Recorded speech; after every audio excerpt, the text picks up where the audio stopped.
क्या जिंदगी में सब कुछ किस्मत से होता है या फिर मेहनत ही वो चाबी है जो बंद किस्मत का ताला खोल देती है? आज की ये कहानी आपके सोचने का तरीका बदल देगी। एक ऐसा मोड़ आएगा जहां आप खुद से पूछेंगे, अगर मैं होता तो क्या करता। तो अंत तक देखिए, क्योंकि ये सिर्फ एक कहानी नहीं, ये आपके अपने सपनों की तस्वीर भी हो सकती है। गांव के बाहर बरगद के पेड़ की छांव में दो दोस्त अक्सर बैठा करते थे, सूरज और बादल। सूरज हमेशा किस्मत की दुहाई देता, हर काम को भाग्य के भरोसे छोड़ देता। जो किस्मत में लिखा होगा वही मिलेगा, वो अक्सर कहता। दूसरी ओर बादल अथक परिश्रमी था। मिट्टी खोदना हो या बीज बोना, वो हर काम में जी जान लगा देता। उसका मानना था कि मेहनत से ही किस्मत को बदला जा सकता है। एक दिन गांव में खबर फैली कि राजा ने एक प्रतियोगिता रखी है। राजमहल तक सबसे कीमती चीज पहुंचाएगा, उसे बड़ा इनाम मिलेगा। सूरज उत्साहित हो गया। देखो बादल, उसने कहा, ये मेरी किस्मत खुलने का समय है। शायद रास्ते में मुझे कोई खजाना मिल जाए। बादल ने अपनी कुदाल उठाई और खेत की ओर चल पड़ा। मेरा खजाना तो मेरी मेहनत में है, उसने दृढ़ता से कहा। सूरज पहले दिन एक पुरानी पोटली लेकर निकल पड़ा, उम्मीद में कि कोई दयालु उसे कुछ दे देगा या कोई गिरा हुआ धन मिल जाएगा। बादल ने खेत में कड़ी मेहनत की, उपजाऊ मिट्टी खोदी और उसमें दुर्लभ किस्म के बीज बोए जो उसने वर्षों पहले सहेज कर रखे थे।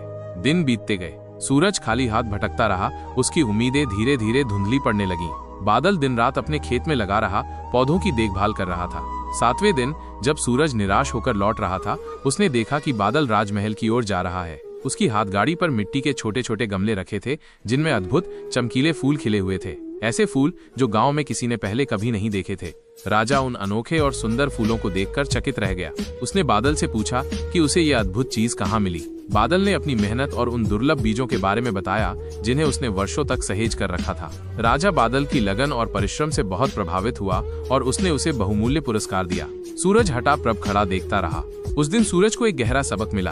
उसने समझा कि किस्मत शायद दरवाजे पर दस्तक दे सकती है, लेकिन उसे खोलने की चाबी तो मेहनत ही होती है। बादल ने अपनी मेहनत से न केवल प्रतियोगिता जीती, बल्कि अपनी किस्मत भी बदल दी और अंत में ये साबित हुआ कि मेहनत ही सफलता की जननी है। सूरज उस दिन से बदल गया। उसने बादल से मिलकर अपनी गलती स्वीकार की और उससे मेहनत का महत्व सीखा। बादल ने भी बड़े भाई की तरह उसे समझाया और साथ मिलकर काम करने का सुझाव दिया।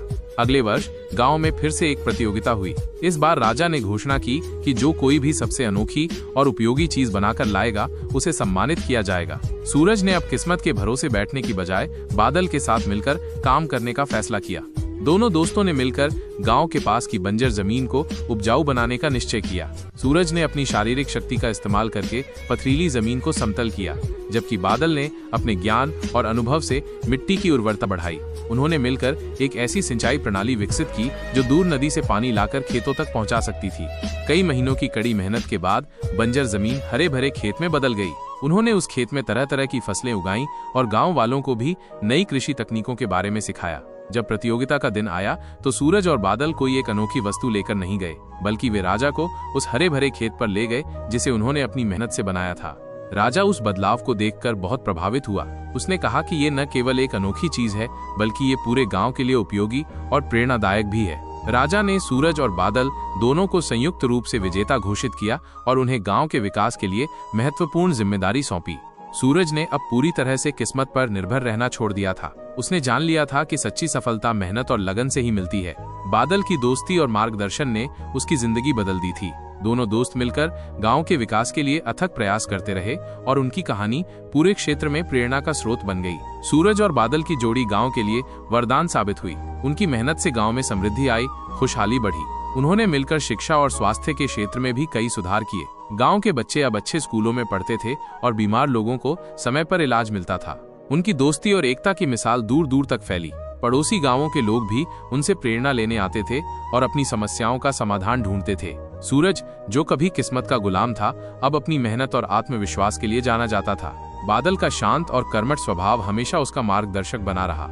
एक दिन राजा ने उनकी सेवाओं से प्रसन्न होकर उन्हें अपने दरबार में बुलाया और सम्मानित किया। उसने कहा कि असली धन और शक्ति लोगों की सेवा और सामूहिक विकास में है, जिसे सूरज और बादल ने बखूबी समझा और करके दिखाया।